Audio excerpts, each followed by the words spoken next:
você que está ligado, está ligada na Band Santa Catarina, quarta-feira, 8 de junho. Vamos juntos até a 1h30 com informações de qualidade para você. Na série sobre adolescentes e jovens, o assunto hoje é namoro, gravidez precoce, relacionamentos e sexo nessa fase da vida. Eu acho bem complicado falar com os pais hoje em dia sobre sexo, essas coisas assim. Mas tem pais que são bem abertos até. Eu tenho mães de amigas minhas que super falam sem problema nenhum e ajudam as filhas com essas coisas. Mas tem mães que também são muito privadas, tipo a minha. Mas relacionamento assim é mais tranquilo. Tem que apresentar pra mãe, claro. Começar tudo bem certinho, porque se começar tudo errado ela não vai aceitar. Mas acho que é mais tranquilo. Eu ainda não tô me relacionando com ninguém, porque eu acho que ainda tô muito novo, ainda tem muita coisa pra viver, estudar, conhecer coisas novas. E eu acho que o relacionamento agora não me cai bem muito agora, mas se vir, né? Para muitos jovens, o namoro começa no ambiente escolar. Você sabe, né? Você que já passou por isso, sabe aquela paquera, aqueles olhares. Nós vamos falar sobre estas experiências também com depoimentos do Vitor, da Letícia, que passaram por isso. Agora, gente, deixa eu perguntar uma coisa para você.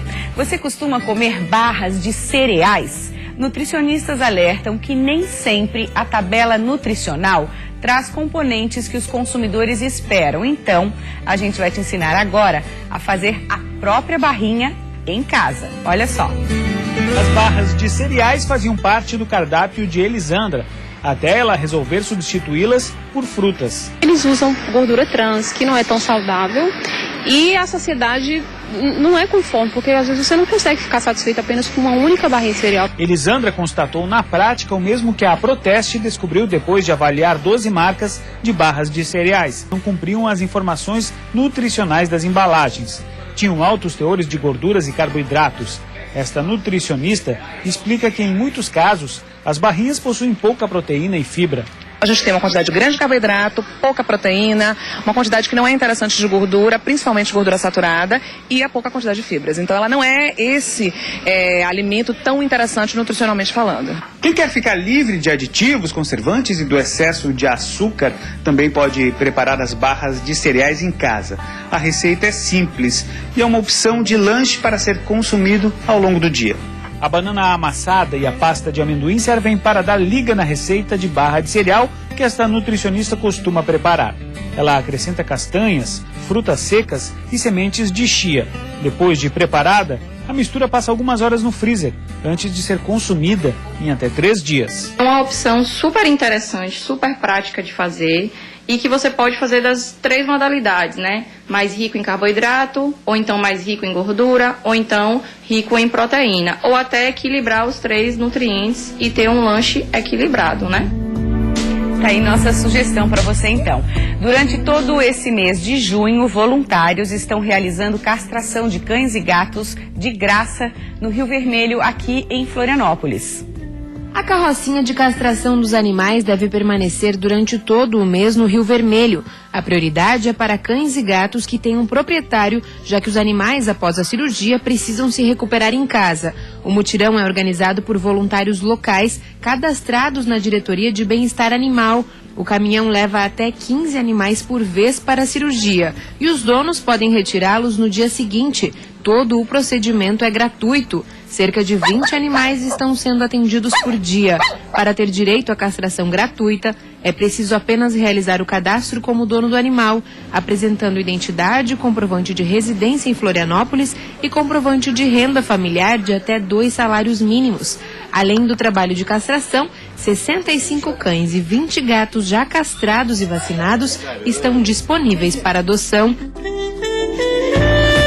Agora no programa Olhares, uma dica de cultura. Até amanhã, o Museu da Imagem e do Som, no SIC, em Florianópolis, recebe o Festival do Minuto 2016. São filmes que foram selecionados para exibição em todo o Brasil.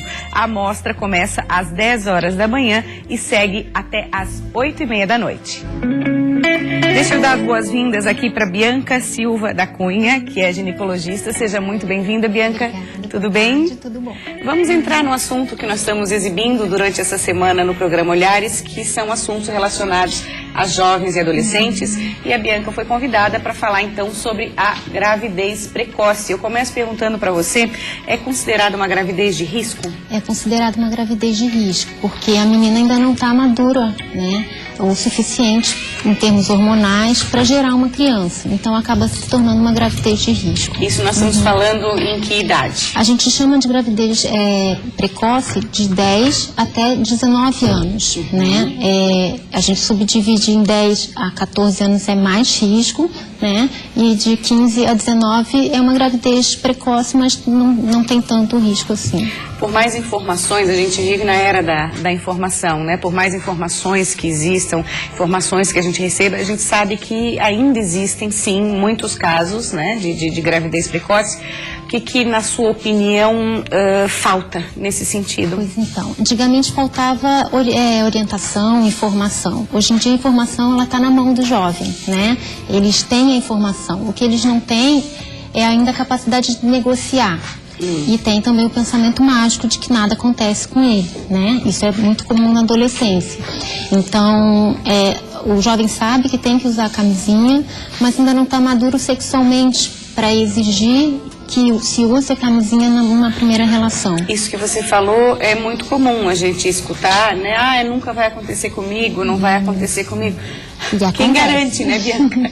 Quem garante? Sim, se não são tomadas as devidas precauções, claro que acontece. Falando nisso, em precaução, o que existe hoje de mais eficaz para evitar essa questão da gravidez precoce? Em termos de gravidez precoce, existem vários métodos disponíveis no SUS e de fácil acesso. A pílula anticoncepcional, a própria camisinha, mas tem que se lembrar também que não é só a gravidez precoce, né? É a DST também. São as doenças sexualmente transmissíveis. Então, o preservativo tem que fazer parte do dia a dia do jovem, né? Tem se iniciado a vida sexual muito cedo hoje em dia. Então, por estar, às vezes, não estar maduro o suficiente, ele acaba não tomando os cuidados necessários e a gravidez acontece.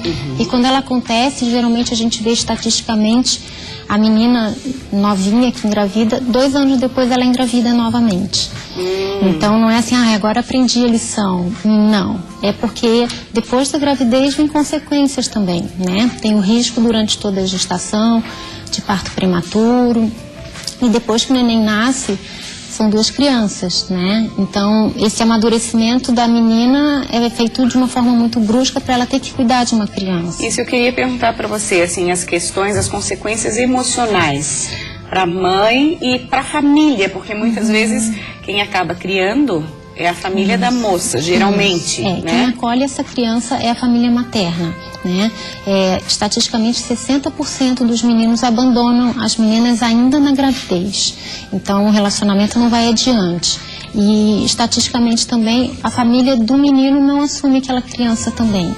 Então, não é só o pai, né? A família dele também não assume. Emocionalmente, a menina tem a vida totalmente transformada depois, né? Porque vem a responsabilidade de ter que cuidar de uma criança, ela não pode às vezes voltar ao estudo, né? E muda a autoestima, porque tem a mudança no corpo, né? Então tudo isso interfere depois na baixa de autoestima dela e acaba que ela facilmente se envolve novamente e acaba engravidando novamente. Acontecendo novamente.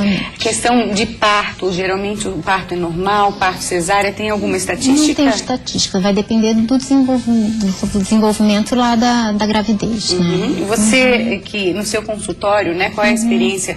Os jovens estão se preocupando mais com essa questão da própria camisinha ou até de pílula anticoncepcional e precisa a importância da pílula anticoncepcional, qualquer método, né, contraceptivo, tem que ter orientação de um especialista, porque muita gente acaba tomando por indicação de ABC e de forma errada. Isso, O que a gente vê na prática no consultório é que as meninas chegam no consultório já tomando o anticoncepcional, que a vizinha, que a prima, que a tia usava, né? E às vezes não deu certo e aí ela vai lá pedir orientação. A menina, quando entra nessa fase de puberdade e a primeira menstruação, é uma fase ideal para começar a ir no ginecologista, para chegar na fase do início da vida sexual, conhecendo o seu próprio corpo, podendo respeitar o seu próprio corpo e impor esses limites. conhecendo melhor o corpo, você consegue negociar melhor e saber o que pode vir a acontecer. Muitos pais têm vergonha, né? Têm receio de levar a filha a ginecologista. As meninas têm receio, as meninas vergonha, também. claro, e o que dizer para essas pessoas? Na verdade, assim, o que eu sempre falo assim, tá com uma menina de 8, 9 anos, leva junto na sua consulta a mãe, né? Para ela conhecer o ambiente, conhecer a médica. A ginecologista você tem que ter empatia com ela. Não pode, eu vou na da minha mãe. Não, escolha sua. Se a da sua mãe é boa, ou o ginecologista, continue. Mas tem que ter uma empatia, porque é um médico que vai cuidar da sua saúde, da sua saúde, vai entrar na sua intimidade. As meninas sentem muita vergonha da primeira consulta. Eu vou ter que tirar minha roupa, né? E não necessariamente precisa tirar a roupa. Ela vai ser o tempo dela de ser examinada, mas é importante tirar as dúvidas, porque a informação está na internet, está nos amigos, mas a gente tem que sempre ter uma informação técnica do que é verdadeiro. Uma informação de qualidade, de credibilidade, e nada como um profissional da área para dar todas essas informações. Gostei dessa dica de ir com a mãe, porque está incutindo também na menina a importância de cuidar da saúde, né? Isso e o que pesa muito no preservativo dos jovens não usarem é que os pais não usam, né? Os pais, os professores acabam não usando, então não é uma coisa cultural. Então isso tem que ser de agora. A gente tem que ensinar os jovens que o preservativo tem que fazer parte do dia a dia deles. Sempre tem que ter na bolsa. Tá ok, Bianca. Agradeço muito a tua presença. Obrigada. Por compartilhar tanto conhecimento com a gente. Obrigada, tá? Obrigada.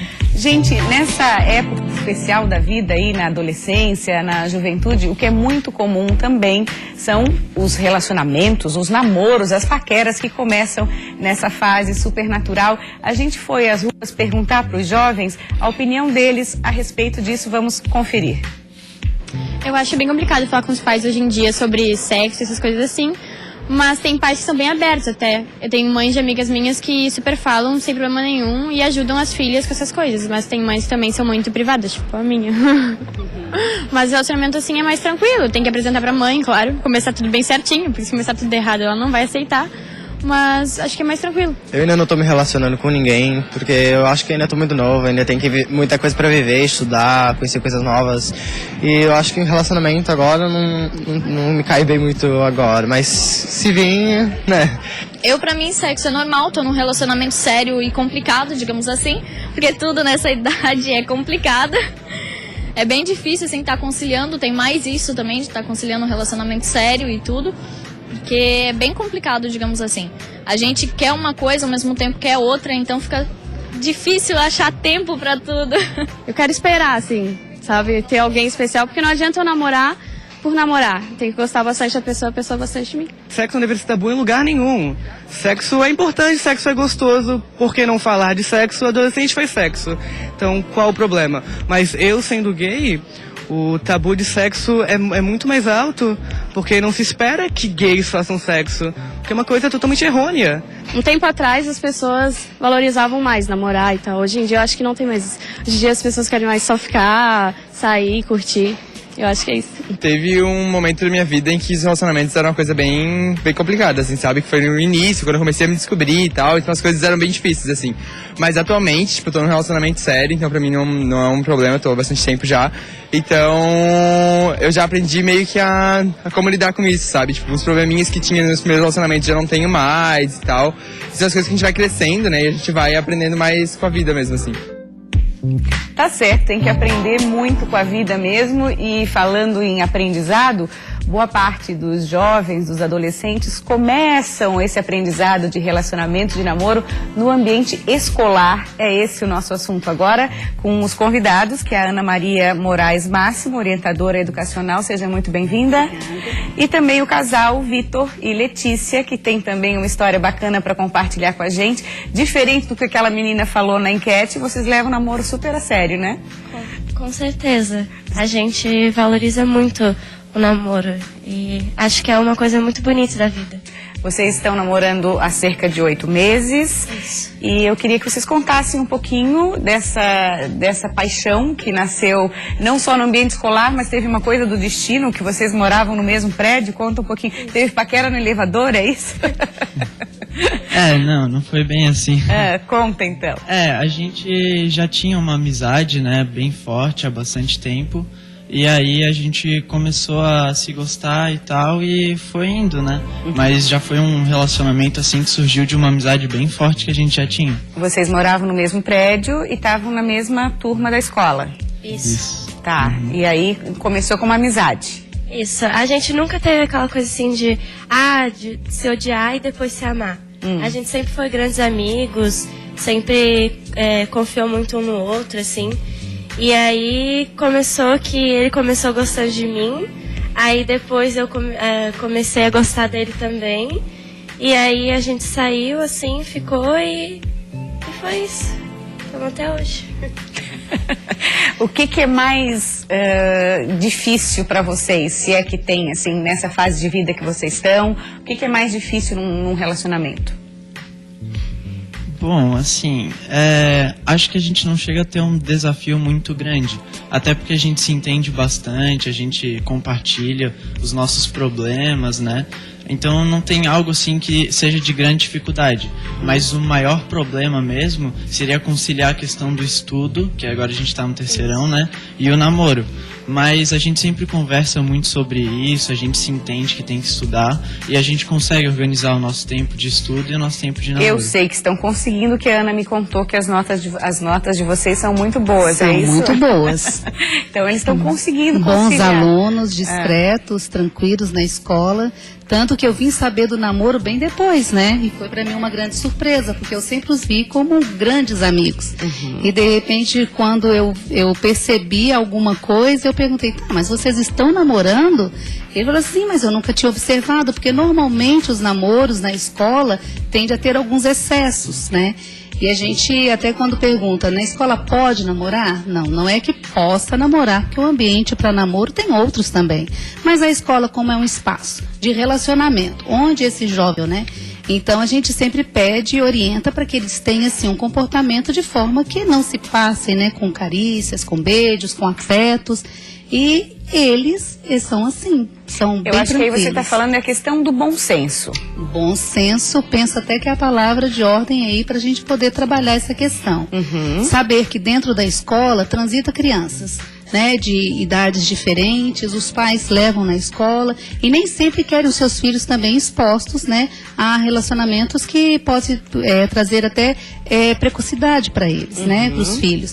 Então, a gente sempre orienta nessa linha do bom senso e saber que a escola é lugar que eles também têm que estar com os outros colegas. E isso acontece muito com a Letícia e com o Vitor, porque eles também estão com os colegas deles, não tem aquela questão de, na hora do recreio, somente eles e nada mais. Então, tem a relação com os outros. De socializar mais, né? Eu acho que isso que você está falando na visão da escola, mas vai muito também da visão dos pais desses alunos, dos pais da Letícia, dos pais do Vitor, de dar essa orientação também, né, Ana? Eu penso que o ponto de partida é a família. A família deve orientar com relação ao namoro e também de como se comportar nos lugares diversos. E a escola é um dos lugares. Porque também tem os locais de passeio, as baladas. E esse tipo de orientação se faz necessária porque os excessos também podem vir até prejudicar a própria imagem. Prejudica a imagem da menina, prejudica a imagem do garoto também. E são questões que a gente tem que estar alinhados porque depois isso respinga na escola. Então são os comentários, as maledicências, falar de um e de outro. E muitas vezes no namoro eu penso que é importante a gente colocar que dentro de sala de aula, né, se eles estão só entre eles e nada mais, se há o término, né, a ruptura deste namoro, como é que fica este casal? Como é que fica? Os amigos às vezes em virtude do motivo pelo qual o namoro rompeu, parte da turma toma partido de um e outro de outro. Tem as consequências. E nós sabemos disso, né? Porque existe mesmo dentro da escola esse tipo de situação. Que houve briga no casal tal, e aí tem que estar sempre administrando isso. Às vezes até um casal que vai para uma festinha e de repente a namorada não pôde ir porque os pais não deixaram. E lá nessa festinha pinta de ficar com uma outra pessoa. E quando chega aí a situação já está armada. Em momentos de redes sociais, de aplicativos como o WhatsApp, que aí a coisa assim toma proporções até maiores, principalmente essa questão de exposição, que tem que cuidar, né? Muito maiores. Como é que vocês lidam com essa questão? Claro que tem vantagem estar na mesma sala, receber um bom dia, receber um sorriso, tem essa vantagem. Como é que vocês lidam isso no dia a dia na escola? Assim, o bom da gente é que a gente começou já sendo grandes amigos, né? Então o nosso ciclo de amizade é o mesmo. A gente tem, então o convívio assim é muito bom, tanto na escola quanto fora. Claro que quando a gente começou, a gente estava ciente que esse ano ia ser um ano difícil e que poderiam ocorrer estresses que poderiam desnivelar a relação, vamos supor. Mas aí a gente acabou conciliando tudo e enfim, a gente entende que nem sempre é muita conversa, né, Letícia e Vitor, pelo que eu tô vendo, assim, muita clareza. Tá sempre esclarecendo tudo, sempre conversando muito. Eu acho que é bom essa comunicação no relacionamento, ajuda a fortalecer, né, a gente esclarecer tudo, até porque muitos relacionamentos acabam não dando certo por causa de faltas de entendimento, né, entre o casal. E eu acho que isso é muito importante, assim, que a gente consegue se entender, se escutar, para poder organizar o nosso dia a dia, principalmente agora no terceirão que a gente precisa estudar, né? Falando em estudar, estudam juntos? Sim, essa é uma coisa que também... Um ajuda o outro, assim? Um é mais forte em determinada matéria? Isso. A gente, porque às vezes a gente acaba tendo semanas que é a semana inteira prova. E a gente também gosta de ter um tempo para curtir. Então a gente acaba conciliando as duas coisas. A gente estuda, mas ao mesmo tempo a gente tá junto. E quando é para estudar mesmo. Tá certo, tem que levar a sério, o vestibular tá chegando. Obrigada pela presença de vocês, Ana, muito obrigada também pelos esclarecimentos, pela participação, obrigada mesmo. O Olhares volta amanhã com mais sobre a série Jovens e Adolescentes. Nessa quinta vamos falar sobre tiques, sobre gênero e relação entre pais e filhos. Você fica agora com o quadro Divulgação, logo depois tem Repórter Band com Nader Kalil. Tchau, até amanhã.